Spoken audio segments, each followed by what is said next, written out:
think one of the biggest challenges that we face, and I think this is again true pan industries, right, which is the functional silos and how that sometimes kind of gets in the way of either, like you mentioned, connected thinking or learning, trying, failing fast, or faster decision making, right?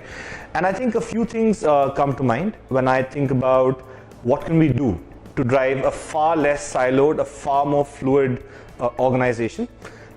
So one, I think, like I said earlier, it starts with the leadership team, right?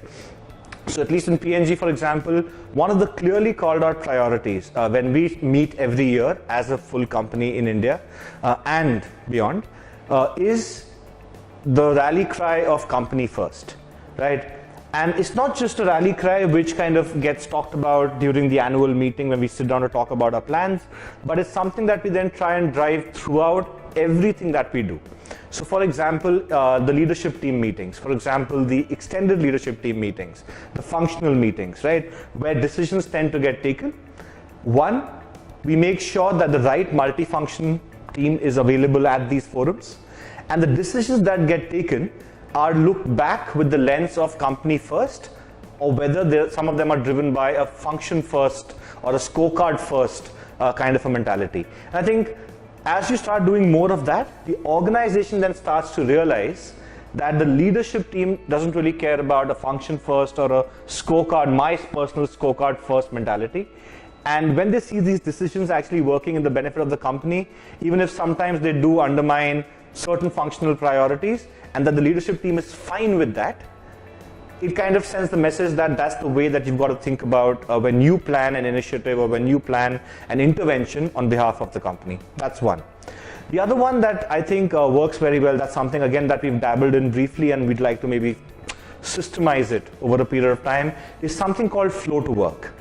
Flow to work essentially is workplace thinking, which essentially forces people to operate not within functional silos, but a problem-based approach to organizations, right? Which is, if there's a problem in any particular area, it doesn't matter what function you're in. You're not so much an HR person, a sales person, or a marketing person, or a finance person. You're a problem solver. If you have the capacity and you have the bandwidth, you flow towards wherever the work is, right? Now that helps, of course, in multiple ways, right? One, of course, it helps bust functional silos.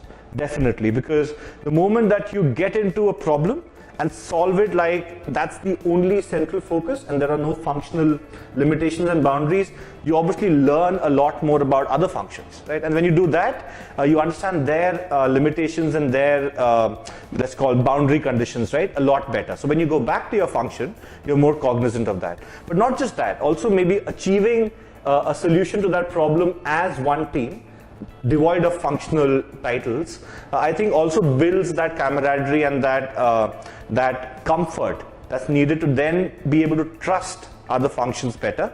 And that kind of shows up when you go back from the flow to work project or whatever into your function and continue to operate on a day-to-day basis. So I think that flow to work mentality, almost like a startup where you're more of a problem solver versus a functional expert, is something that has also really helped. So leadership commitment to company first, and that percolating into all company systems, and the concept of flow to work where you solve problems irrespective of which function you come from. I think these two to me would be a great way in the future to help build a function agnostic organization.